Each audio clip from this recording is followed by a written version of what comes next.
Good afternoon, everybody. I brought a guest with me today. Great to see you, by the way. Deborah Birx is here. You all know her, I think, from her interest in her work that she's done over the years in PEPFAR. So Ambassador Birx, our U.S. Global AIDS Coordinator and U.S. Special Representative for Global Health Diplomacy, is here to take a few questions and talk with you a little bit about some of the progress that has been made in PEPFAR over the past year. So I'll turn it over to Ambassador Birx. She'll take a couple questions, and then we'll proceed from there. Ambassador, go ahead. Great. Good afternoon. Hopefully you realize that this year marks the 30th anniversary of World AIDS Day and, of course, the 15th year anniversary of PEPFAR. So it's really a privilege to be here. The Secretary opened an event this morning at the State Department on really engaging faith communities in the response to the HIV/AIDS epidemic in a more and expansive way to really meet the needs of young men, and young women who we haven't been finding, who are well and need to be diagnosed. But he also announced our results, and every year annually we announce our World AIDS Day results. They're quite impressive this year, with 14.6 million men, women, and children on treatment in PEPFAR countries. We did almost 6.8 million children, orphans and vulnerable children's program, 2.4 million babies born HIV-free. So 17 million people are alive today because of the generosity of the American people. We also continue to focus on prevention, both prevention for young boys and prevention for young girls. We have now completed 18.9 million circumcisions, and remember, circumcisions are like a vaccine, except it's good for life. And so decreases the incidence of HIV by 60 to 70%, and we're now up to 19 million, primarily in sub-Saharan Africa. But critically, and up on the website today, as our DREAMS results. DREAMS stand for Determined, Resilient, Empowered, AIDS-Free, and Mentored and Safe Young Women. We now can announce that in our 63 DREAMS districts, of those 85% still show increasing declines in new infections in young women due to this program. We're very excited about those results. It's a comprehensive structural interventions really focusing on the young lives of young girls and ensuring that we're addressing their needs in their communities. And so we're very excited about those results. But I think you'll also see that we've shown that in our studies in Ethiopia and now our studies in Nigeria, we've shown that Ethiopia truly is achieving an AIDS control and control of their HIV/AIDS pandemic with significant drops in incidence. And we're very excited about new data that will come out at the beginning of the year from Nigeria, showing their epidemic is not as large as we had once expected, and that people are thriving and staying on their ARVs and are virally suppressed, both thriving for themselves and ensuring that they're not transmitting the viruses to others. So I think we've really been able to show now that country by country, community by community, county by county, there is ability to control this pandemic when you focus resources in an accountable way and really translate the American taxpayer dollars into an effective program that's actively monitored in our way so that we both are constantly improving our performance but also monitoring our results for outcomes and impacts. And so we believe we're really delivering on foreign assistance and for the American people, but also for the continent of Africa, Asia, the Caribbean, and Central America, where we work for PEPFAR programming. So I'll stop there and see if you have any questions about World AIDS Day, the 15-year anniversary of PEPFAR, or the 100th year anniversary of Nelson Mandela, who brought AIDS awareness to all of us and the plight of the continent of Africa. I know you're all a curious bunch. Okay, Nadia. Some of these countries have been asking for the use of generic drugs. I think South Africa was an example of that. How do you balance between the pharmaceutical companies who want to use their own drugs and using generic drugs to these countries? PEPFAR has been very exciting that way. PEPFAR was set up as a new way of doing foreign assistance, like MCC. And from the beginning, the FDA worked with pharmaceutical companies to create waivers. And so all of our medicine that we utilize is generic based. And so we are drugs that for an entire year to keep people alive, about $75 a year. So from the very beginning, PEPFAR through the FDA, quality controlled drugs, but delivered in these resource limited settings at that $75 to $80 per year. Nick Wadhams from Bloomberg. Hi. When you've come up before, we've asked you those questions. I apologize for doing so again, but you herald the success of PEPFAR, but then the administration has called for eliminating funding for some countries. So how do you square those two, both the obvious success of this program and its effectiveness versus the administration's own desire to eliminate funding for several countries. Well, as you notice, we're still in all of the countries fully supported by this administration and fully supported by Congress. And I think the results speak for themselves. Now, I'm very cognizant of the fact that PEPFAR was set up as an emergency. It was set up in order to have an impact where we would be successful and therefore funding would be able to be decreased in the out years. Ethiopia alone has gone from $400 million a year to $100 million a year because of the success of that program.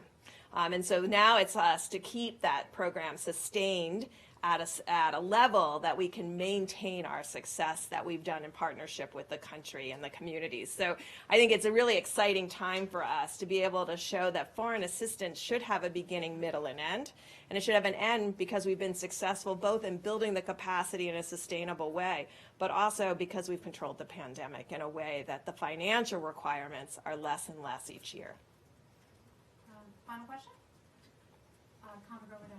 Just on that point, where in that process would you say that we are now, a beginning, a middle, and an end? A lot of aid groups have warned that there's a sense of complacency at this point, which actually risks allowing the pandemic to explode once again. So you all can be part of that solution for the complacency, because part of that complacency comes from the American people or others around the world who don't see any reporting on HIV/AIDS. And so if you ask leaderships of country, they'll say, well, that was something in the 1990s. That's not something that's a problem today.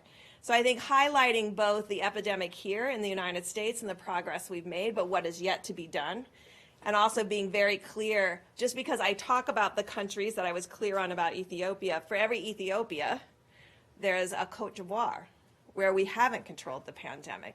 And so although we have this roadmap, it really requires political will of each of the countries to take on the policy and the policy changes that ensure that everyone has access to these critical services. So if you are poor and there's fees to access services, you can't get into the clinic no matter how free we make the HIV test.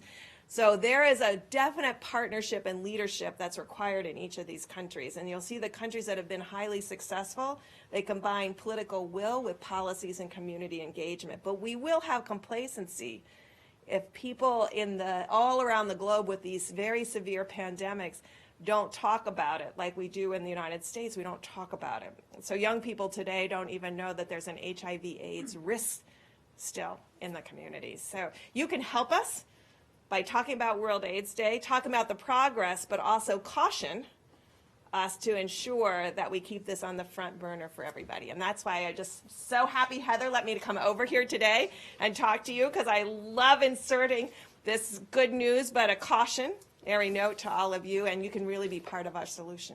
So thank you. And World AIDS Day is Saturday, December the 1st. So, Ambassador, thank you so much. Thanks for your dedication and your passion for the issue.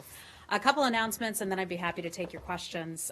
First, let's start out with a U.S. trip to Mexico, and that's coming up this weekend. It was announced initially by the White House earlier today. President Trump asked the Vice President to lead the U.S. presidential delegation to Mexico City over the weekend to attend the inauguration of Mexican President-elect Obrador on December the 1st. The State Department will participate in these meetings. Our Assistant Secretary for Western Hemisphere, Kim Breyer, will attend, as well as our Chargé d'Affaires in Mexico City, John Creamer. The Vice President will lead the trip. Of course, they will be joining as well with other U.S. officials. The United States enjoys excellent cooperation with Mexico on a broad range of political, security, immigration, and also economic issues. The U.S.-Mexico bilateral relationship is a top priority, and we look forward to maintaining an open dialogue with the incoming Lopez Obrador administration, focusing on advancing our shared priorities that benefit both of our nations. In addition to that, Secretary Pompeo looks forward to welcoming the incoming foreign minister abroad here on Sunday at the State Department. We'll have more details for you in the coming days. Ambassador Bolton said that Secretary Pompeo is flying to Mexico. Yeah, he's flying back from Argentina. He will be here at the State Department. We will be meeting with him. So So he's not going to see the new foreign minister, foreign He's- secretary in Mexico City. he is unable to do that due to his scheduling with the president down at the G20, but he's going to hightail it back here to Washington, and that's where he will meet with the foreign minister. Next, let me talk for a few minutes about the G20 summit in Buenos Aires coming up. Secretary Pompeo will travel to Buenos Aires, Argentina to support President Trump's participation in the G20 Leaders Summit November 30th to December 1st. The president and his team will pursue several administration priorities, including promoting global and domestic economic growth and prosperity, ensuring free, fair, and reciprocal trade and a system of fair economic competition, enhancing cooperation to strengthen financial markets, promoting women's economic empowerment, and increasing access to affordable and reliable energy sources. While at the G20, the president and the delegation will hold bilateral meetings with the president of Argentina, the president of Russia, the prime minister of Japan, the chancellor of Germany, and he will also hold a working dinner with the president of China. Secretary Pompeo will join the president for his meetings.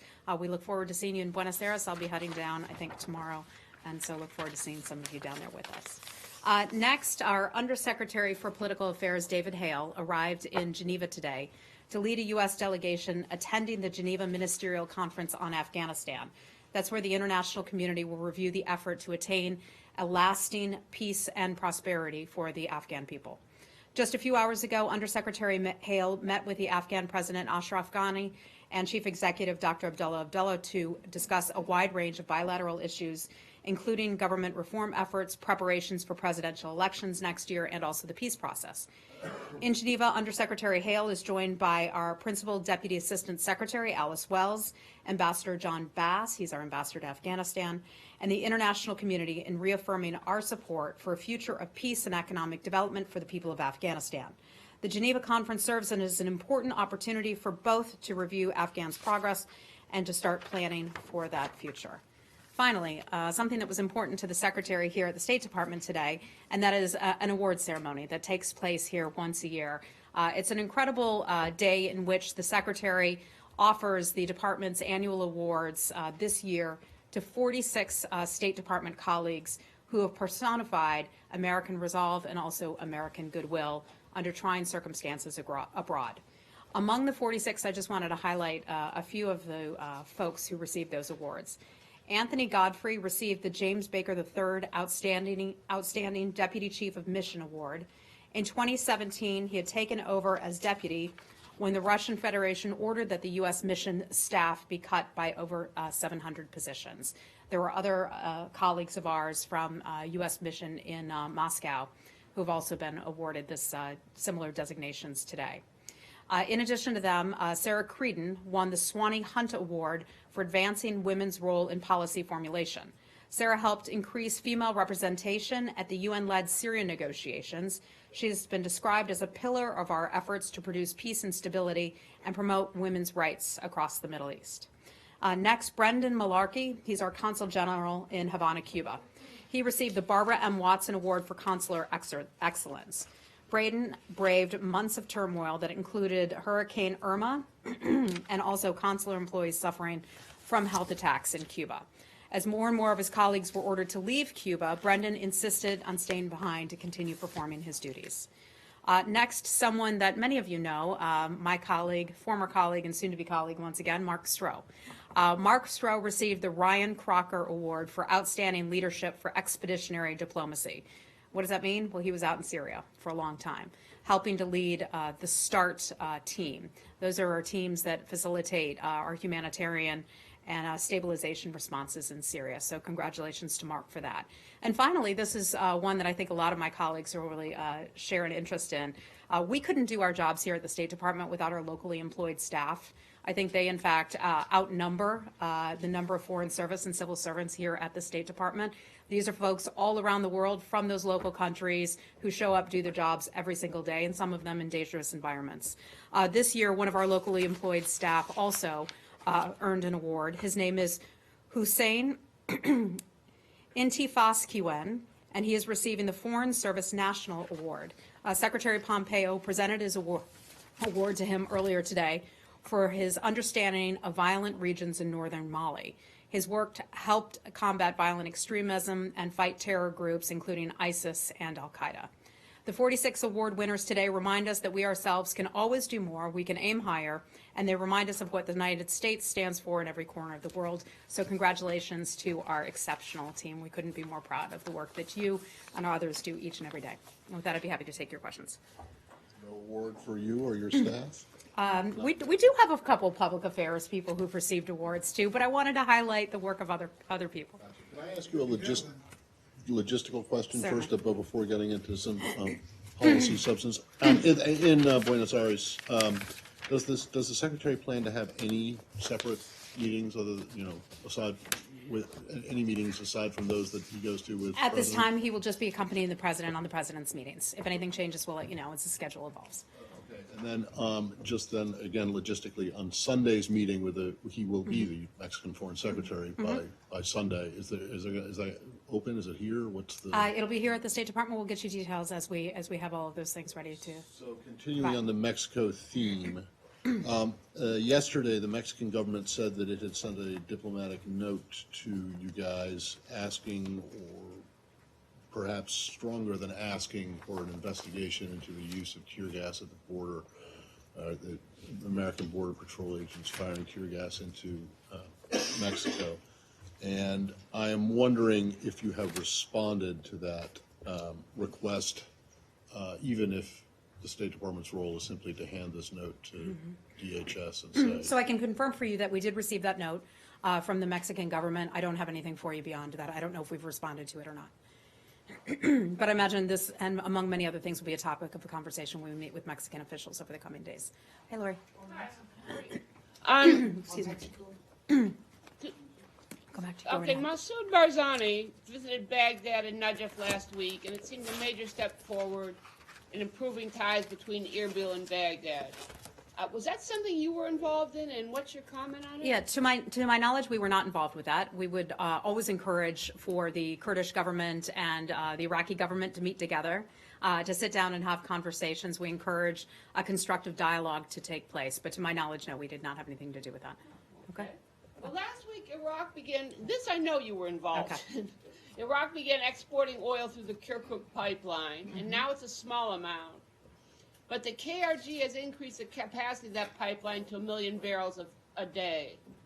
Would you, since it could export 1 million barrels a day, and you've got the sanctions on Iran, and Turkey's a big importer of Iranian oil, would you encourage an increase in the amount of oil that's being exported from Kirkuk through that pipeline? Well, I think Iraq is and could be an even more important player in the global oil markets. So that's one thing, that we will certainly keep an eye on. In terms of the figures and the stats that you just provided right now, that's something we just can't confirm. We can't confirm that, and we'll just refer you to the Iraqi government for that.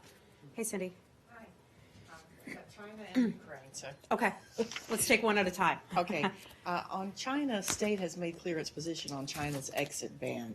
Do you have any update on the case involving Victor and Cynthia Liu? And what are your recommendations to Americans who were born in China and naturalized as American citizens when they travel to mainland China? Yeah, I'm glad you asked that question. Earlier this year, and this is important for people who are dual nationals, Chinese citizens living in the United States who may want to return to their home country. It's important to know that the State Department put out basically information earlier this year to those individuals. It's called a travel advisory for those who would travel to China. We suggest that they exercised increased caution while traveling to China.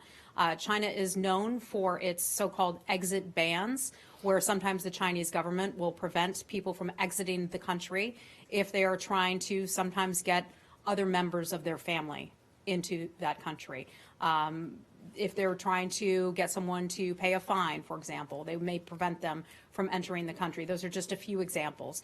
The specific case that you cite is of 2 American citizens, Victor and Cynthia Liu. I know that the White House has called for their immediate return home. That's something that the State Department is certainly aware of. We've had conversations in more general sense with the Chinese government about cases such as that, and it remains a concern of ours, so we're continuing to watch it. Okay? Hi, Janie. On North Korea, did the United States officially approve the groundbreaking ceremony for the South Korea and North Korea railway connections, or United Nations, they approved, or who approved these, railway connections between South Korea and North Korea? Well, I think that would be up for the North and South to decide and be involved with. In terms of our participation, I'm not aware of any in regard to that. But if I have anything for you on that, I'll let you know. It's the exceptional sanctions of this, like I'm sorry? the South Korean government sanctions. Exceptionally, they're using sanctions for South Korea. There are so many times. Yeah, they I don't know use if you're the- referring to UN Security Council sanctions and resolutions under the Security Council or South Korea's own sanctions. I'd have to refer you to the government to answer questions about that. Hey, Barbara. Hi. So senators are saying that Secretary Pompeo, along with Secretary Mattis, are going to be briefing the All-Senate on Saudi policy or Saudi developments tomorrow. One, could you confirm that that is the case, because it hasn't been officially announced to my knowledge? And two, Senator Sanders' bill on asking for a withdrawal of U.S. support for the Yemen war will probably come up for a vote this week or very soon. In March, when it first came up, Secretary Mattis sent a letter urging against support for that, and I'm wondering, given that now that Secretary Mattis and Secretary Pompeo have called for a ceasefire and have stopped the refueling of the aircraft, whether the State Department is taking any position or giving any advice in any way with regards to that bill, and whether that will come up in the briefing that Mr. Pompeo will be giving. Well, I don't know if the senators will bring it up. I can confirm that Secretary Pompeo and Secretary Mattis will be on the Hill tomorrow. They will be testifying in a classified setting. It's an all Senate members briefing that will take place at 11 o'clock tomorrow. So I can confirm that that will take place. In terms of legislation that may or may not be developed and addressed and brought forward, we never would comment on that anyway. So, and I wouldn't get ahead of that either. The State Department hasn't sent any sort of a letter or advice or position to senators on that. Not that I'm aware of, but again, I'm not going to get ahead of the briefing that they hold tomorrow on the Hill. Hey, Nick. Just to go back quickly to G20, is the Secretary planning for the possibility of a meeting with the Crown Prince? No, don't read too much into it. I said to you that the Secretary will be participating in the meetings with the President. We do not have any additional meetings set up. We're not looking to set up any additional meetings at this time. If anything changes, I will let you know. So are you ruling it out? That is not a question that I have asked. I just know we do not have anything on the schedule. The Secretary will be mirroring the President's schedule and looks forward to backing the President at the President's meetings. Ecuador. Did the Secretary in his conversations with the Ecuadorian Foreign Minister yesterday discuss Julian Assange and whether the United States would like Ecuador to have him leave the Ecuadorian embassy in London? Yeah, we put out a readout of the Secretary's meeting with the Ecuadorian Foreign Minister. I'd be happy to read it for anybody who missed it. Secretary Pompeo met on November 26th with the Ecuadorian Foreign Minister Jose Valencia and the Finance Minister Richard Martinez. They reaffirmed their commitment to expand bilateral cooperation on a number of political and economic issues, including through the recently relaunched U.S.-Ecuador Trade and Investment Council. Secretary Pompeo confirmed U.S. support for Ecuador's efforts in strengthening democratic institutions and President Lenin Moreno's commitment to democratic reforms.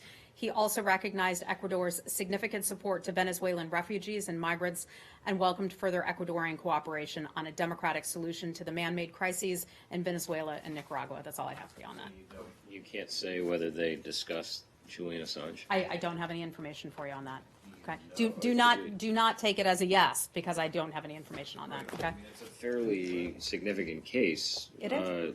Have you asked could you ask the There Secretary? are plenty of significant cases going on around the world. As you can imagine, we've been heavily involved in watching the situation as it unfolds in Ukraine, Saudi Arabia, a lot of other issues that we've been heavily focused on as well. But the Secretary had a good meeting yesterday.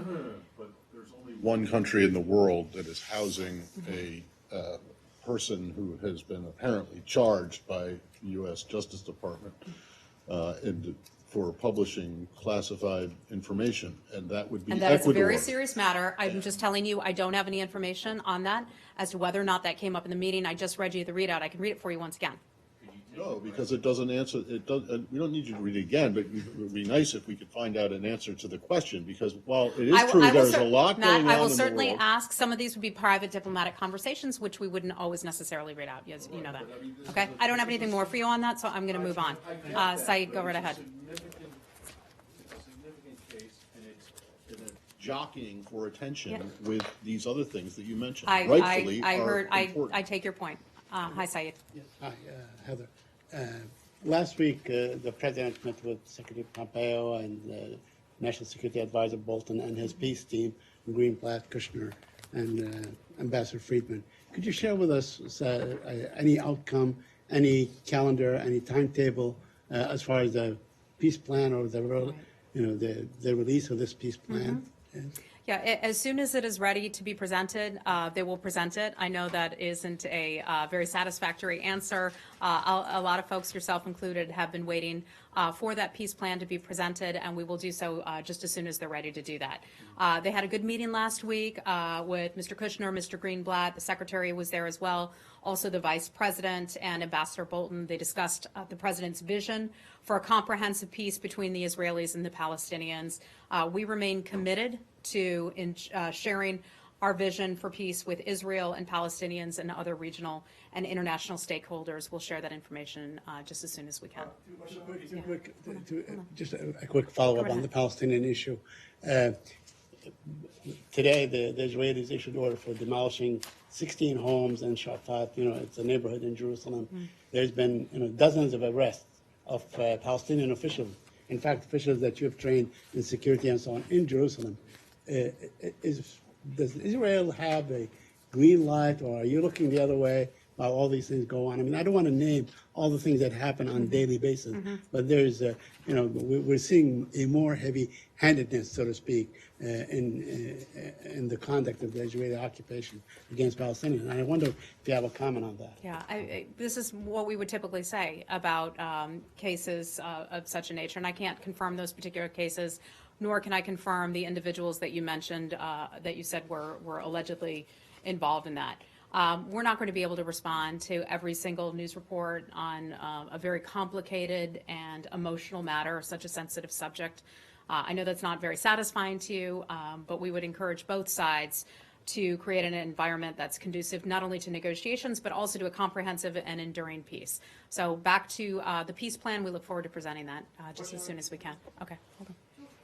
Go ahead, Nadia. Once the hearing is classified tomorrow, do we expect any statement by the secretary after the hearing? We'll see. We're still fully working out our schedule tomorrow, but as of now, the secretary is planning on doing that briefing. What comes after that, we're not sure just yet. Okay, and on Yemen, it seems to be a renewed effort to end the war in Yemen. How much is the U.S. involved, and why this new round of talks in Sweden have better chance of succeeding than all the previous ones? Well, I think the important thing that the United States government, many other governments right now are focusing on is supporting Martin Griffiths, our UN Special Envoy. And it is obviously a very difficult and complex and tragic situation that has unfolded for far too long in Yemen. It's something that we care about a lot. The thing that we are focused on, I don't want to say the most right now, but one of our top things that we're focusing on is supporting the work that Martin Griffiths is doing right there. He has a process in place. We believe that he's making progress. He has some commitments, not only from the Yemeni government, but also from the Houthi rebels, to sit down and have conversations, and we think that's a good place to start. Anytime that you can have two sides that have been fighting so fiercely for such a period of time sit down together is certainly progress. We think that that's critical, and we're focused on that and look forward to bringing you any new information that comes out of that. Okay? Hi, Connor. Last week, the top Republican and Democrat on the Foreign Relations Committee sent a letter to the administration triggering an investigation under the Global Magnitsky Act into whether or not the Crown Prince was involved in the murder of Mr. Khashoggi. Have you received that letter and then begun that investigation, or there's a 120-day window? Yeah, I believe that the letter you're referring to was a letter that was sent to the White House.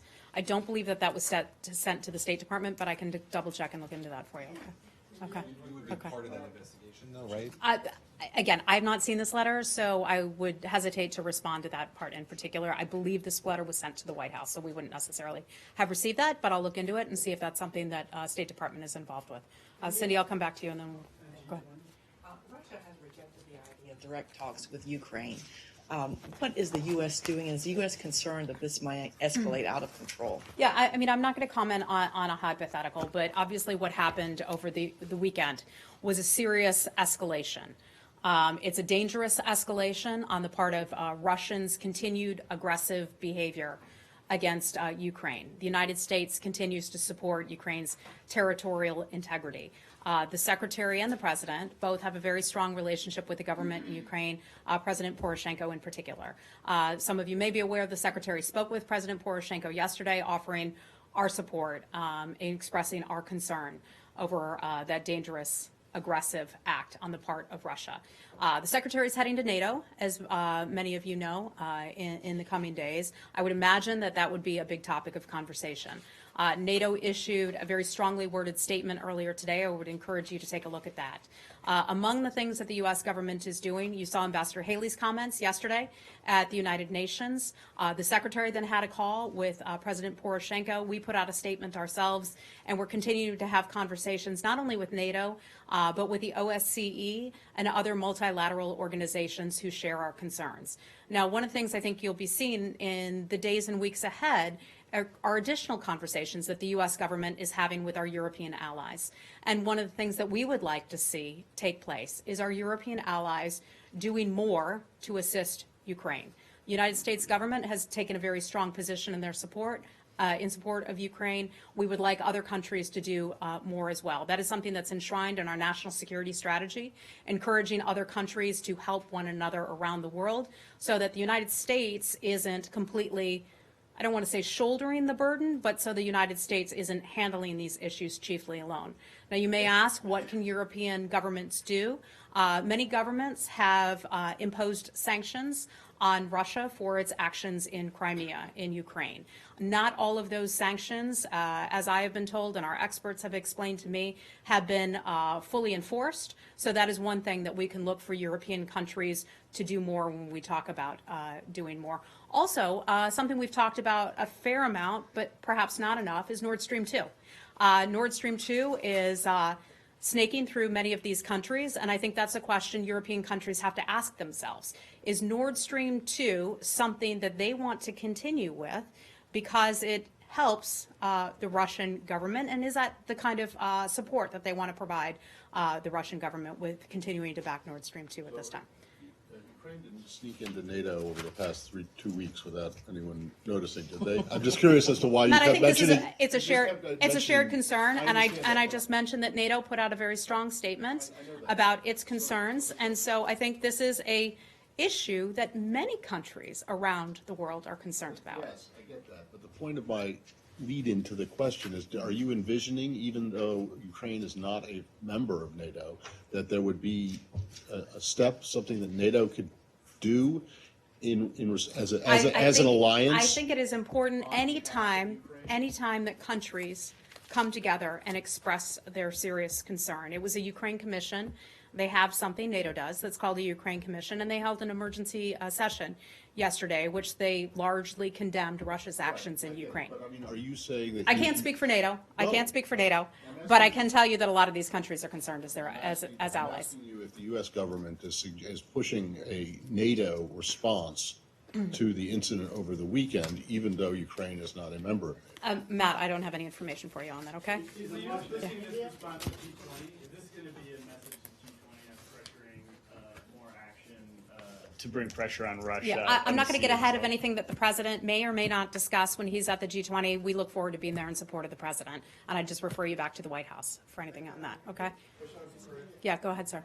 Tell me your name again. Jackson Richmond. Jackson, hi. Hi, from Jewish News Syndicate, JNS.org. Considering Secretary Pompeo's most recent statement on the Khashoggi affair, will the incident affect if the U.S. wants Saudi Arabia to help forge a peace agreement between Israel and the Palestinians? You know, Saudi Arabia has taken steps really in the right direction in quite a few key areas. And it wasn't that long ago that we would highlight, right, how Saudi Arabia has taken steps in helping to further empower women. Do they have a longer way to go? The answer, of course, to that is yes. They have also taken steps in the right direction in conversations with Egypt, Israel as well. I'm not going to speak on behalf of either of those governments, but I would just include that in sort of the basket of taking steps in the right direction. I'm going to have to wrap it up in just a second. Ben, go right ahead. South Korean media reported that the U.S. had tried to set up a meeting with North Korea for the 27th. Obviously, that didn't happen. I was just wondering if you could confirm that. For the 27th, as in today? I'm not going to be able to comment on every South Korean news report because there are a whole lot of them. I don't have anything for you on that. There was no meeting of any sort that I'm aware of. Are you still trying to set up a high-level meeting before any second summit? Well, we are in frequent contact with North Korean officials. That's not changed. We have our special representative, Steve Beacon, who's leading those conversations. We have those types of conversations, meetings at various levels, from secretary level to Steve Beacon's level to the working level. So those conversations continue. Has he actually had any meetings with He's North been in the Koreans? meetings with Secretary Pompeo and has been a key part of those meetings with Secretary Pompeo and North Korean officials in Pyongyang not that long ago. Yeah, but I'm asking you, because he was supposed to be leading, remember there was the invitation that was issued for the North to send people to Vienna that would meet with Steve Beacon. Have any of those meetings, has he had any separate meetings with North Korean counterparts? We continue to have conversations with North Korean officials. Whether it's a face-to-face sit-down meeting, that's one thing, but we continue to have conversations and we think we're in a good place with that. Do more need to take place? Yes, certainly they do. Been in contact, even if it's not been face-to-face? Oh, yes, absolutely. We've been, and that's why I say we can remain in frequent contact with North Korean officials. And I'm going to go to Abby, and then I have to go. Yeah. I'll just ask one brief unrelated question, has to do with the ambassador to Poland. Okay. That's a related question, just quickly. Yeah. The CIA confirmed that Andy Kim is departing at the end of the year. He's obviously been integral to the Secretary and his efforts. Is there any response from the Secretary to his retirement? Andy Kim is fantastic. Andy Kim has been a great partner of Secretary Pompeo. Not only at the agency, and I can't speak for them, but certainly here at the State Department as well. We have our special representative, Steve Beacon, who is firmly in place, and Andy has been a great partner. I can't confirm whether or not Andy is retiring. I've not heard that from any officials, but if he is, we certainly look forward to thanking him for his service. Okay. I just want to ask you if you have any And then response Abby, or then I gotta go. explanation to this letter that Ambassador Mosbacher wrote to the Polish Prime Minister, which has upset a lot of Poles because she apparently misspelled his name, got his title wrong, as well as misspelled the name of the Interior Minister, and the tone of the letter apparently was not appreciated by the Poles. I'm just wondering if you guys have any. Well, I'd say Ambassador Mosbacher does a great job of representing the State Department and the United States government in Poland. She's of Polish descent, as a matter of fact. She also represents our ideals and values. Those values include freedom of the press, all of those things that I know you all hold near and dear. In terms of allegedly leaked letters, what you refer to, I'm just not going to comment on that, beyond saying she does a great job representing us. Well, just being of Polish descent doesn't make it any easier to spell some Polish names. So You said it, I'm not me. So. Yeah, but I'm just, so you don't have any explanation for how that I'm not going to comment on that. Just thank Ambassador Mosbacher for her continued good work over there. Abby, last question, I got to go. Yeah, so just following up actually on what my colleague asked about Andy Kim retiring, does the Secretary... I can't confirm it. I'd refer you to the CIA for any information about his alleged retirement. It's a news report, but he's a terrific guy. They confirmed it, but okay. They did, okay. But then also on that, there have been a lot of reports, or that there has been some reporting out today going back to this idea of North Korea allowing inspectors in for concessions by the U.S. Have there been any further developments in that or discussions? I'm not aware of any of that, but that's something that the Secretary and Chairman Kim had agreed to and had spoken about when the Secretary was in Pyongyang about a month and a half ago or so. So that's something that they agreed to, and we look forward to Chairman Kim fulfilling his commitments. All right? See you guys. I got to go. Bye-bye.